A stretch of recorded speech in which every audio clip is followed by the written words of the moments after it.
Olá, meu nome é Patinhas Júnior, sobrinho do glorioso tio Patinhas dos desenhos animados, e hoje eu vou falar sobre um assunto que literalmente destrói o bolso e o futuro de milhões de brasileiros todos os anos. Antes de começar, não esquece de apertar aquele botão de curtir aqui embaixo, se inscrever no canal e ativar o sininho das notificações porque o conteúdo que eu trago aqui pode literalmente mudar a sua vida financeira. E apoie o canal adquirindo nosso e-book de riqueza e mudança de mentalidade, está no primeiro comentário do vídeo fixado. Vamos lá! Você já parou para pensar que alguém que nasceu em uma reserva indígena, sem água encanada, sem energia elétrica, poderia se tornar multimilionário? Pois é exatamente essa história que vou te contar hoje, e garanto que no final desse vídeo você vai questionar tudo o que acreditava sobre dinheiro e sucesso. Fica comigo até o final porque eu vou revelar as 10 atitudes que transformaram a vida desse homem, e podem transformar a sua também. Estamos falando de James Janard, que nasceu em 1949 na reserva indígena de sua avó, em uma família humilde no interior dos Estados Unidos. Ele cresceu vendo a pobreza de perto, dormindo em um colchão no chão, dividindo um quarto minúsculo com os irmãos. Mas sabe o que o diferenciou das outras pessoas que viviam na mesma situação? Ele se recusou a aceitar aquilo como destino. Desde criança, James observava as pessoas ricas que passavam de carro pela estrada e se perguntava o que elas tinham de diferente. Não era inveja, era curiosidade genuína. Ele queria entender o jogo. Aos 12 anos, ele começou a vender jornais de porta em porta, e foi aí que tudo começou a mudar. Ele percebeu algo revolucionário: as pessoas pagavam por soluções, não por produtos. Se ele batesse na porta e dissesse apenas "quer comprar um jornal", a maioria dizia não. Mas se ele dissesse "o senhor quer saber as notícias mais importantes do dia sem precisar sair de casa", a taxa de vendas triplicava. Essa simples mudança de perspectiva plantou uma semente na cabeça dele que o levaria a criar uma empresa de venda de óculos masculino e feminino, uma das marcas de óculos mais valiosas do mundo, que ele vendeu por mais de 2 bilhões de dólares. Agora me diz uma coisa, você acredita mesmo que precisa de dinheiro para fazer dinheiro? Ou será que essa é só mais uma desculpa confortável para não começar? Porque James começou sua primeira empresa com apenas $300 que juntou vendendo jornais e fazendo bicos. $300. Menos do que muita gente gasta em um final de semana. Ele começou fabricando peças de motocross na garagem dos pais, usando ferramentas emprestadas. A questão não era quanto ele tinha, mas o quanto ele estava disposto a arriscar do pouco que possuía. A primeira grande característica que ele desenvolveu foi a obsessão por resolver problemas reais. Ele não ficava sonhando acordado com riqueza, ele saía na rua, conversava com motociclistas, perguntava o que os incomodava, o que quebrava, o que machucava. E então voltava para a garagem e criava soluções.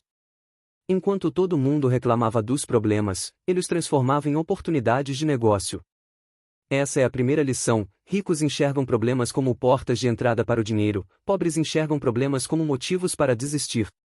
A segunda característica foi a coragem de ser diferente. Quando James lançou os primeiros óculos, todo mundo riu. Os óculos eram estranhos, futuristas, nada convencionais. Especialistas disseram que ninguém compraria aquilo. Mas ele ignorou as críticas e seguiu sua visão. Você tem coragem de ser ridicularizado pelo seu sonho ou prefere a segurança da mediocridade aprovada por todos? A terceira atitude foi investir em si mesmo antes de gastar com luxos. Durante anos, enquanto a empresa crescia, James continuou morando em um apartamento simples, dirigindo um carro usado, comendo sanduíches no almoço. Todo centavo extra era reinvestido no negócio. Ele entendia que consumir riqueza antes de construí-la era o caminho garantido para continuar pobre. Quantas pessoas você conhece que ganham bem mas estão sempre quebradas porque precisam aparentar sucesso antes de ter sucesso de verdade? A quarta mudança mental foi a obsessão pela qualidade. James não queria fazer óculos bons, ele queria fazer os melhores óculos do mundo. Ele testava pessoalmente cada produto, quebrava propositalmente para encontrar falhas, refazia tudo do zero se não estivesse perfeito.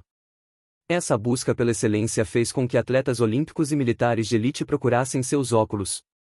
Preço alto deixou de ser objeção quando a qualidade era indiscutível. Você está entregando trabalho mediano e esperando resultado extraordinário? A quinta característica foi a capacidade de vender a si mesmo e sua visão. James aprendeu desde cedo que não bastava ter um bom produto, era preciso fazer as pessoas sentirem que precisavam daquilo.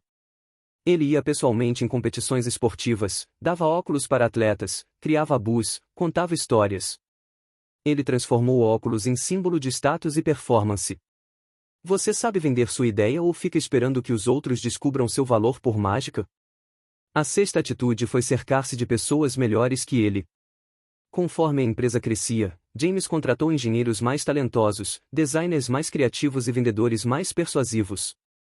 Ele não teve medo de ser ofuscado, porque entendia que o sucesso da equipe era o seu sucesso. Você tem medo de contratar alguém melhor que você ou entende que pessoas extraordinárias te levam a lugares extraordinários? A sétima mudança foi a disposição para trabalhar mais que todo mundo. Enquanto outros dormiam, James desenhava novos modelos. Enquanto outros reclamavam da carga horária, ele passava noites na fábrica resolvendo problemas de produção. Não foi talento, não foi sorte, foi trabalho brutal e consistente. Você está disposto a sacrificar seu conforto presente pelo seu futuro grandioso ou prefere trabalhar 8 horas, ganhar pouco e reclamar da vida? A oitava característica foi a visão de longo prazo. James recusou ofertas milionárias de investidores nos primeiros anos porque não queria perder o controle da empresa. Ele sabia que se mantivesse a propriedade e construísse com calma, o retorno seria exponencialmente maior no futuro. E foi exatamente isso que aconteceu. Você está trocando seu futuro por gratificação imediata ou consegue adiar recompensas pequenas por conquistas gigantescas? A nona atitude foi aprender com os erros sem se vitimizar. James teve produtos que fracassaram, campanhas que não funcionaram, decisões que custaram caro. Mas em vez de procurar culpados ou desistir, ele analisava friamente o que deu errado, ajustava a rota e seguia em frente. Cada fracasso era uma aula paga, não uma sentença. Quando você erra, você aprende e evolui ou fica se lamentando e culpando as circunstâncias. A décima e talvez mais importante característica foi a crença inabalável de que sua origem não definia seu destino. James poderia ter usado a pobreza, a origem indígena, a falta de recursos como desculpas. Mas ele escolheu usar tudo isso como combustível.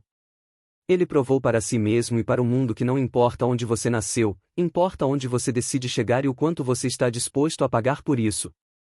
Olha, essa história me impacta profundamente porque destrói todas aquelas desculpas que a gente ama repetir. Não tenho dinheiro, não tenho contatos, não tenho estudo, vim de família pobre, o sistema é contra mim. James Janard tinha todas essas desvantagens e ainda assim construiu um império.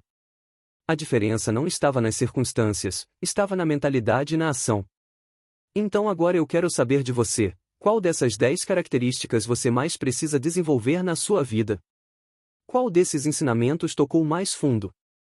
Deixa aqui nos comentários porque eu leio todos e adoro entender o que está passando na cabeça de quem assiste meus vídeos. E se essa história te inspirou de alguma forma, se te fez questionar suas próprias crenças limitantes, deixa seu comentário compartilhando o que você vai mudar a partir de hoje. Vamos criar aqui uma comunidade de pessoas que recusam a mediocridade e buscam a grandeza.